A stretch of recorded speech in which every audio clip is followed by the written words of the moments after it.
Sure. Oh, yeah. This is the pressure plate on a clutch, right? You know what the pressure plate is? The pressure plate is the part that bolts to the flywheel that actually has the clutch disc sandwiched in between. Got that?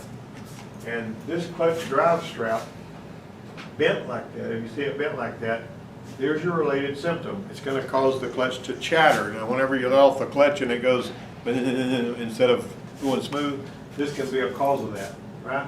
Excessive vehicle load, high-speed downshifting, like you're going really fast, you downshift another gear, plug in the engine. Anything like that can cause this kind of thing. Improper handling, meaning whenever you drop it on the floor or you do something to it, you know, we pry on it with a pry bar or something like that, that you damage it whenever you're putting it in there.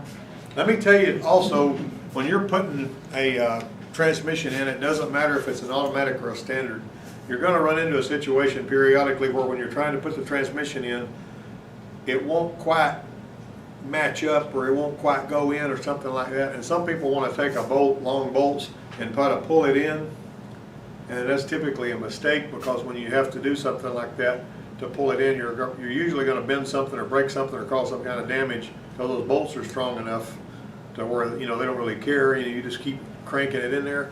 If it's going together the right way, to begin with, you got to get the transmission and the engine, you know, whenever you're looking at the mating surfaces, if they're like that or like that, it's not going in. You may as well get it straight. Think about what you would do if you were putting it together and it was smaller and you had it in your hand. You know, if you looked at it and it wasn't lined up right, you would change the angle of it. That's why the transmission jack has got those two screws, so you can tilt the transmission this way and that way on that little table. But anyway, whenever you're putting the clutch in, if you don't do it right, you can cause problems. Now this right here, they got a straight edge up there for reference, and the disc is bent. Now typically, if you put it in backwards, you know the clutch disc has got a spring pack sticking out on one side, and on the other side it's flat. And usually on a clutch disc, and I've usually got some clutch discs over here that I can fiddle around with, but I don't know where they went. I must have moved them or something. They're probably over there. Well, here's one right here. Regular one right here. There's one. There's one. And you get that, see that balancer right there? I mean that balance, not that's brakes, right there. Move that. Move that. Back, move it back in there far deeper. Get that pressure plate and clutch disc out of there. And hurry up. Oh, there you go. That's good. Yeah. Okay, you see this? This right here is a clutch disc and a pressure plate. Now look at this. You see that spring pack? How it's flat on one side? Well, most of the time you're going to see this says flywheel side. It's going to be the flat side. People put them in there backwards.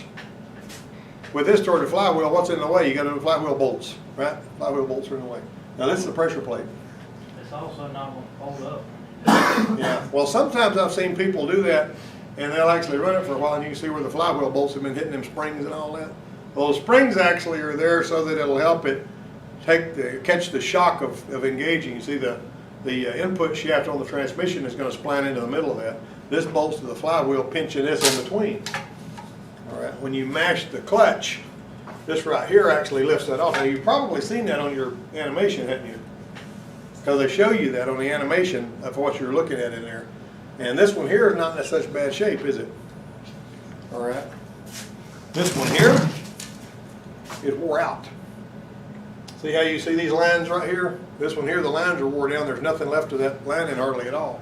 That's a smaller clutch. It came out something else. The one that came out of our Escort when we changed it a while back, because I've been teaching people to drive a standard on there, was just nothing but powder. It was nothing but, there was the metal part of it and all the lining was down there. This is another one we replaced in something. I don't know what it was. Now, when's the last time anybody in here bought one of these, bought a set like this? How much you pay for it? For ours. Yep. 150, 200 bucks. Yeah. Now, one time we were putting a clutch in a Chevrolet out here of some kind. It was a car. I can't remember what it was. It's been years ago. And they wanted $400 for one that was made by Saks. And the parts house wanted $400, so I called another parts house, and they wanted $400. And so then I said, this is nonsense, this is ridiculous. I used to buy clutches for $29, a whole, rebuilt clutch pressure plate and throw out ring. And that was, now I will say that was in the 70s, but the funny thing about it was, when I called the Chevrolet place, they only wanted $155 for the same clutch that these other people were selling me, for ridiculous amounts of money anyway. I think that new pressure plate we bought, but it's adjustable. Yeah, that's race stuff, And yeah. I think it was about 800. Yep. Now this strap, Around that. that's surprising. Yeah, racing stuff's expensive. See these straps? These straps here is what we were looking at in that picture, that first picture, the bent straps. You see that? That's what we're talking about right there. But you can adjust the load on Oh, yeah. 5 different places. Yeah. Y'all probably got adjustable suspension on there too. Yeah, they coil load all the way around. Anyway, if somebody, what I was talking about earlier, if somebody's got the input shaft won't go in there straight, I mean, it's not, maybe not lined up perfect with these, and they get aggravated with it and try to ram it in there by pulling it in with bolts, you wind up with a jump like this. What happens then is it won't release. Are you ready for another war story? Ford Explorer we had in here that was like a 98 model. One of the students owned it, had a stick in it. He could not put it in gear without it grinding. And so it has the concentric clutch in it, which means it's got the hydraulic line going in there with the the clutch with the throw-out bearing and the sleeve cylinders all made together. Those are kind of a pain because you got to pull the transmission to change them out. And they're also aggravating to bleed. If you ever try to bleed the clutch, some of them things are a pain. All right, so this thing, we were trying to figure out why it was just grinding all the time. Now, we knew it wasn't a transmission problem. But, I mean, because, the clutch, somebody had to put a different transmission in it or whatever. So we pulled the transmission out, and we were noticing, he just wanted, there was really nothing wrong with the pressure plate. It didn't look that bad. And so he just wanted this. Can you buy this by itself? Offline. Or online, or if you go to the dealer, you can buy one. So he didn't want to spend all the money on that because he didn't have a lot of money. So we went and he bought, I think it wasn't very much money he paid for this, and it was a reline from the Ford dealership. So we got it back over there, put it back in there, and that thing would grind every time you try to put it in gear. It was like something was continuing to turn the transmission even though the clutch was released. Well, right in the center where the transmission goes in there, just right here, this is the manual transmission. It's got the guts pulled out of it, right? Got it? All right. Now then, this clutch, if it's the right one, and that one ain't the right one, I think that one will fit here. Clutch goes on here. See that? That's where the clutch goes. All right. Now, the tip of this input shaft goes in a bushing or a bearing right in the back of the crank or in the flywheel. Yeah. And if it's messed up so that it doesn't move freely, then there can be enough drag on this so it'll keep turning this input shaft so that it won't stop moving and you're grinding. So we'd already looked at that and I wonder what was wrong with it. All right, so we pull that thing out and put it back in about half a dozen times trying to figure it out. We got the right concentric slave cylinder for it, and we set it up here, and goodness, it was a little taller than the one that was in there. And he says, well, that was out of a different year model, so maybe that was it. So we put that in there, and we bled it out.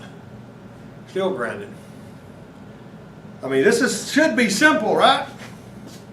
So what I finally did was, we finally got this thing, and so we put it on the transmission, this flywheel, which I probably got the wrong one again. No, it went on there. But anyway, when we put it on there, we turned it through with a dial indicator hooked up, and it had 80 thousandths lateral run out. Now what does that do? That's causing this lining to be either touching, either end, touching that surface and the flywheel all the time, so when the engine's running, it's constantly dragging this around, keeping it moving. See what I mean? So what we wound up doing was getting another one of these that didn't have that kind of lateral run out, and it took care of the whole problem. Never saw that before in my whole career. Craziest thing I ever seen. But it worked your fanny off sometimes trying to figure out what's going on. And you got to decide, like I say, if you get into one of those situations like that where you're just sick of it, you know, and I got to get this figured out, but you have to take the attitude that I'm going to win this fight. You know what I mean? I'm going to win this. It's not the customer's fault. So you cannot pull the transmission out and put it back in 8 times and charge them for it every time, right? It's your job to figure out what's going on. So our problem was we bought just the disc, and it was remanufactured by a remanufacturer that didn't do that great of a job, and it was bent a little bit. See, that's what this is about. Okay. Now then, friction material busted. Hard pedal, chatter, downshift, you know, all that stuff. See all that stuff right there? Harsh downshifting, high RPM engagement, engine over revving caused by missing a gear. You ever miss a gear? Whoever missed a gear in here? You ever miss a gear? That's bad, isn't it? Whoa, rev it up, especially if you got a really hot rod car. Coasting vehicle at a high speed with the transmission in gear and the clutch disengaged, right? All kinds of stuff can have that going on. I mean, clutches, this thing right here, my rule of thumb in fixing just about anything or in figuring out what's wrong with it is that the component that's in the most hostile environment that's working the hardest is probably the part of the system that's going to fail.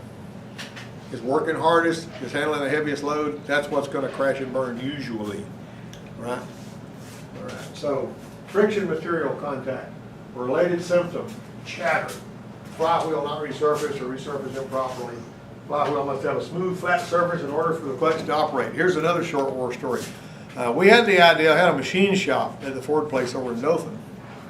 In the machine shop, they would resurface cylinder heads and stuff. And we also had brake rotor machines back there. There was a guy that was a machinist. All he did was machine work all day long. Now, he didn't turn crankshafts and stuff, but he did resurface cylinder heads. They said, we're going to take the cylinder head resurfacing machine and put a flywheel in it and see if we can do that.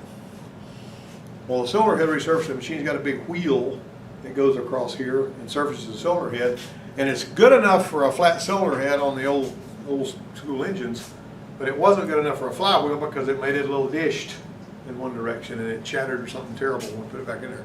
It was an experiment that didn't work. So now there are some machines now that might do it. But did you? Yeah. One of my buddies wanted a clutch put in his truck, and he didn't have a lot of money, and he didn't want to get the flywheel turned, and the rivets had ate into it. And I told him it won't work, and we put it in there anyway, and crunked it up, put it in gear, and once it went to pull off, it busted the clutch. It's ruined it, didn't it? Pressure plate heat rings. Gonna get the chatter there. See, chatter is a big problem with clutches. All contamination, flywheel not resurfaced or resurfaced improperly, failure to maintain flywheel step cup dimensions. You know? All right, so that's just something usually, I'm gonna tell you what it is. Most of the time when you're putting a clutch in there, if the flywheel is not destroyed like he was talking about, it's a straightforward replacement. What is important is when you're bolting that clutch disc up to the flywheel that you've got a tool, usually they'll come with a plastic tool that's made, it looks just like this input shaft that you'll slide in there, and that's going to center that thing up before you tighten this pressure plate and pinch it. If that's not lined up, then the transmission's not going to go in there without a fight. And so what I have actually done when I didn't have a way to, they make universal lineup tools, and I got one hanging in there on the wall in the tool room. But what I have done when I was in an extreme circumstances and I didn't have any way to line it up, I would get up there and eyeball that sucker and move it around until it was just right, and then tighten it up and get by with that. You know what I mean? You can look through the middle of that little deal. I mean, the little pilot. Now let me ask you this. You've got this pilot bushing on some of the older ones, a brass pilot bushing. Right, let's say you're going to replace that because it's wore out. How do you get it out of there? Chisel. A chisel. Leave it to him to use a hammer for everything. There's a tool I got in here that's really it's got a real strong taper on it, it's got threads on it. And you screw that tool in there until it bites into that brass really tight. And then there's a grease fitting on this tool, and when you pump with that grease gun, the grease goes in there behind it, pushes it out. What if you don't have that special tool? Well, you're going to take a little shaft that you've got or a bolt or something that fits right in there really, really, really tight. You know what I'm talking about? It's got to fit in there really tight now with no room, and it can't have threads. You're basically going to have to cut a bolt off. and you're gonna pack as much grease as you can get in there, and then you put that bolt or whatever in there where that thing goes, and you hit it with a hammer, which is what you're gonna love to do anyway. You love to hit things with a hammer. Who was it, by the way, that hit the tie rod in and messed up the threads that cost us all this work? All that? Was that you that did that? I remember when he got the snare Hey. shot. I don't do that.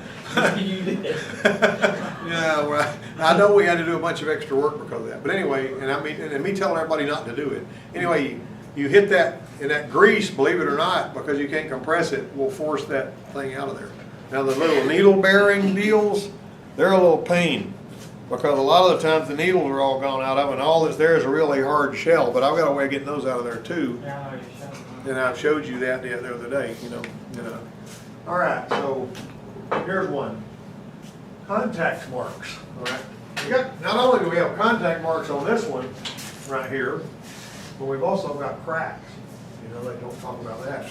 Incorrect release bearing installation, that's your release bearing. Now, in the olden days, we were taught to adjust the clutch so that the release bearing wasn't touching these fingers unless you mashed the clutch, right? That went away when they came out with these concentric clutches, and they had them riding against there all the time. It's a different deal. I mean, so there's not any fast and hard rule on that. Used to, it was, you even see stuff in textbooks sometimes that says, how is it supposed to be adjusted? Well, that's old school stuff.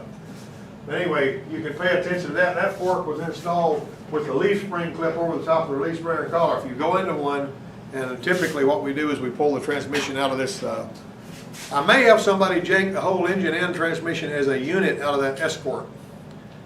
And whenever we do that, we'll have it where we can have it out here where we can see it. You know what I mean? Where we can take the transmission out and put it back in, and then everybody can do it. You know, and that way you can see how the line went up and all that kind of thing. That's probably what we're going to do. Because some of you guys in here don't have enough to do. I want you to give you more work to do. All right. Cracked cable housing, clutch cables. I can't tell you how many clutch cables I've changed in a daggone Walmart parking lot or something, or you know, whatever. Been in a parking lot, can't max the clutch because the cable's screwed up.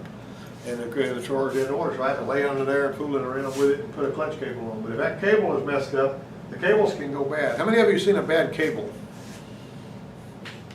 Park brake cables. Transmission shift cables. You got me? Okay. Yeah, all this stuff. I mean, cables just go lousy, and you'll have to put another cable on there. You know, the cable going to some of the doors in the dash on the old air conditioners, they go bad too, you know. All right, broken torsion damper. See that torsion damper where the springs are missing out of it? Harsh engagement, no release. High RPM engagement. Now, when I say no release, that means the clutch won't release because all of the junk that's fell out of there is trapped in there to where it's always trying to turn everything. High RPM engagement, abusing the torsion damper. Of course, nobody in here has ever abused that, have you? You ever abused one? All right. Talking about ripping it out of the clutch or something. Yeah. Springs fractured, dislodged from the retainer blade. Here you go, broken hub. If you don't line the disc up properly and the transmission input shaft is forced in with the bolts like I was talking about, you'll tear one up like that. And the abrasion mark on the leading edge of the disc splines, the splines being this part right here, indicate that the input shaft was forced into the hub. Don't ever do that. Always make sure that it'll slide right up in there, you know. Whenever I was cutting wheat, back in my wheat harvest days, the combine had a bell housing and a clutch up in there, and what we had to do, you know, we actually had to put the thing in gear when we were doing that. And so the boss man was out here, and we pulled that thing off. We were putting a clutch in it because it was, you know, burned up or whatever. So we put it back up in there, and my boss man was a sort of a hothead. I mean, he's done passed away now, but you know, there was 4 Richards on that harvest crew, and he was the only one that kept his own name. They called me Red for some reason. I don't know why. But anyhow, so what happened was we were putting that bell housing back up in there, and it wouldn't go. Probably because, as far as I could tell, it had splines like these. Some of them are fine splines, like that one right there. But it had splines like these, and I believe that these splines were kind of like when you're putting a manual transmission in reverse, they're hitting each other instead of going between. And he just got mad, which is like he always did, and he rammed the thing in there with the bolts like I was talking about. And that thing would grind when I put it in gear every time I tried to take off on it after that. It was an Alice Chalmers Gleaner M, 1973 model. And, but anyway, that was it, ramming it in there with the bolts, you know, caused me grief the whole rest of the time I was driving it. I wasn't the one that did that, but I did go get him the bolts because he told me to go get him the bolts and all that. I'll tell you something else about that guy. You ever back a trailer with a truck? You have, haven't you? You didn't have a truck? I figured you probably had, but if you've ever been backing a trailer, in order to make the trailer go one way, you got to turn the truck the other way, right? So when somebody's backing a trailer up, he would stand behind the truck, and you could see him in the mirrors back there, which is confusing to begin with because you're looking at him in the mirror. And if you're going to guide somebody in a way that's going to, you know, you do this or that, they can figure that out. But he wanted to act like he had a suicide knob on the steering wheel, on an imaginary steering wheel, and he would be watching where the thing was, and you'd be looking at it, he'd be way back there, he'd be going. Like you're supposed to figure out which way to turn the daggum wheel, you know what I mean? And he'd get mad. You know, and I sitting in my combine watching him back this thing up, and I knew that he's gonna light off on that guy in a minute, because every time he would do this or that right there, he's trying to figure out he'd turn it the wrong way. And so I got my CB radio and I said, Dan, to the left, to the right, and I talked him through it. And the problem with that was the boss man thought that Dan had finally figured out his system. That was a big problem, okay? You know, you ever work with somebody you just couldn't get along with? You snap your head off in a New York minute. Okay, broken segments, right here. See, jerk that thing out of the middle. You can tell there's something going on there. High RPM engagement. Have you ever noticed how many of these have to do with high RPM engagement, abuse, and all that? The clutch on a car, if it's treated right, will last the life of the car. If it's treated right. Now, I'm not talking about with rednecks driving it like you. I'm talking about its life of the car. Okay? If Adam was here, he would call me a terrible person for calling you a redneck. But okay, improperly supported transmission during installation. Okay, there you got excessive finger wear. Now the fingers are these parts on the front that I've already showed you. See that? There's your fingers right there. All right. Finger Got wear. somebody at the door. Huh? Hi, G. I'm gonna pull my truck in this page. Pull it in. This evening, Yeah. when I leave, it's got an exhaust leak on it too. Showing up? Man, I wish we could get it before then. I wish we could work on it this afternoon. All right. Excessive bearing preload by riding the clutch, Incorrect, if you got your foot on the clutch all the time, you're putting pressure on it all the time, it ain't really good, even on the ones where it rides all the time on its own. Bearing release installation, hydraulic release system or cable self-adjuster, you know, you got the hydraulic release system on a lot of the ones. The little Escort's got a hydraulic clutch on it, but it's not concentric, it's got an outside slave cylinder. You'll see what I'm talking about. Insufficient free play. Now, let me ask you this, what does it feel like when the clutch is just about wore out? How does the clutch feel different? On my old ones, the pedal go further down before it release. No, it's the backwards. What happens is the clutch gets really tight and it's really on the top. Because why? Because the disc is getting thinner, right? The disc is getting thinner, the pedal gets higher. Because these are closer together. So the pedal's gonna get higher. Now, I will tell you there was a guy that bought a Dodge Stealth, a 94 model, that somebody had started pulling the engine apart on. And he went ahead and finished pulling the engine apart, put timing belt in there, fixed the bent valves and all that kind of junk, put it back together. And when he was going to drive it, the clutch was too high, it was on top, and you could tell that the clutch would want to slip if he tried to get into it too much. Well, on that particular vehicle, the clevis that hooked up to the clutch pedal had a threaded rod and a lock nut on it, and you could adjust it. And so we broke that lock nut loose, and we changed the length of that rod so that it wouldn't hold the clutch partially released all that. Now he had some wear on the clutch, but it would hold good enough after we did that, and we didn't have to put a clutch in it, which would have been a pain on a Dodge Stealth. You know what I'm saying? All right, but anyway, you got stuff going on like that. All right, melted fingers. All right, you got a worn bearing retainer. The bearing retainer is the collar on the front of the transmission. The collar on the front of the transmission, I'm not even going to ask y'all what you're laughing about. The collar on the front of the transmission that the release bearing slides on, if it's worn out, it will actually keep, there's supposed to be grease on that thing, and you even have to replace that if it's in bad shape. They actually sell that. The bearing retainer, I mean, it retains this bearing right here. Okay, and so if it's actually against it all the time, it's similar to that previous one. Then you've got grooves worn in the release bearing. What was that about? Why was it so funny when you came in, Kathy? These guys are punchy after lunch, I'll tell you. What's that? Oh, that's the filter kit. There's your pizza box. You ready for your pizza box? Yes, it's food here. We ordered pizza, You gonna be able to, you gonna be driving that Dodge out of here this afternoon? maybe, Thank you. probably. How about that? You want me to make that happen? She was supposed to take that stuff. There's your rebuild kit, $294, so don't ruin it, okay? I try not to. We gotta get that thing where it'll pull again. Don't let me forget, I'll be looking for them tickets earlier because she didn't take them in my office. Let me remember where they were. Slip and chatter, excessive bearing preload. This is some of the reverse part. This is what rides against those fingers. You got issues there. This is the clutch retainer. I mean, I'm sorry, it's the bearing retainer that throw-out bearing slides on. If you've got one of those, see how that was all wore out? You gotta replace that. It's not that hard to do. If you're pulling the clutch out and you see that, don't ignore that. Put a good one on it because it's gonna cause you trouble later if you don't, okay? Worn splines, meaning that these here are all rattled out. It's good to put just a touch of grease on these. Not enough to where it's gonna spread out and get all over the clutch and make it chatter, but just a tiny bit of grease, because this input shaft will get worn too. The splines that are worn out there, if it has actually bounced around and jittered around on there for it and worn these out, you're not as likely to have that problem with one with these little fine splines as you are ones with these thick splines. Right there, and that's the deal on that. Okay, you gotta check for misalignment on high mileage vehicles. Now, let me ask you this, have you guys seen the little, you know how you got little dowels? When you put the transmission bell housing number, you got little dowels. There'll either be a sleeve that the bolt goes through, or it'll be a solid dowel that goes into a hole in the housing. You know why those are there? Line it up. Not just that, why else? Even after it's already lined up and the bolts are tight, they have a job to do.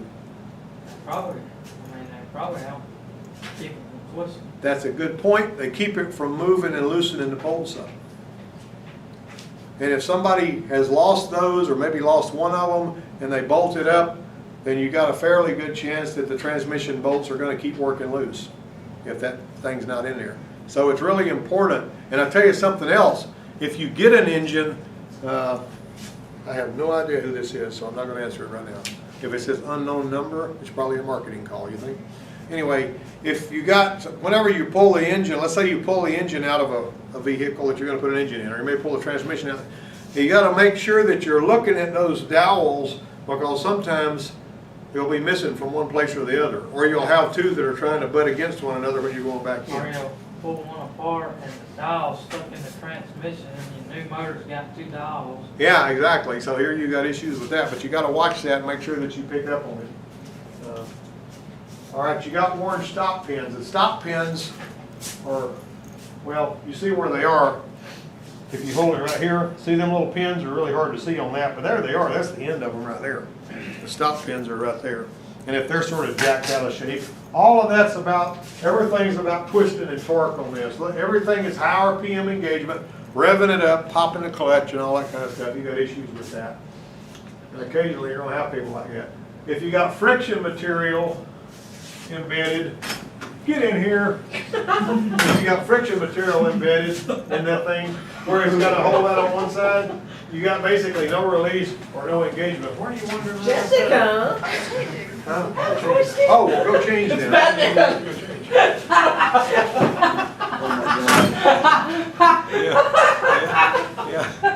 I thought she was trying to sneak by or something. I don't know what's going on. She's not in this class anyway. It doesn't matter. I mean, she's taking other things. Now the friction material busted when the clutch was disengaged. You guys pipe down over there, okay? You sound like you've been drinking or something. All right. If the clutch has high mileage, this is normal wear. That's what I was showing you down there. The lines will be gone. Some of them will. And it, like on brake lines, this stuff will wear all the way down to those rivets, and it'll start making marks on the flywheel. Of course, you're going to replace the pressure plate typically anyway. And then you got a bent clutch cover. That is, seems like that would be a big deal. Seems like you pull a bolt in there, go in. I mean, it would just pull it down anyway. But if you drop it, you're going to have damage like that. Chatter marks on there. Basically, you can kind of see them. See right here, the chatter marks. incorrect installation of the clutch, just started when it was bolted to the flywheel and so on. Okay, now, I've got a whole bunch of slides with these same pictures on them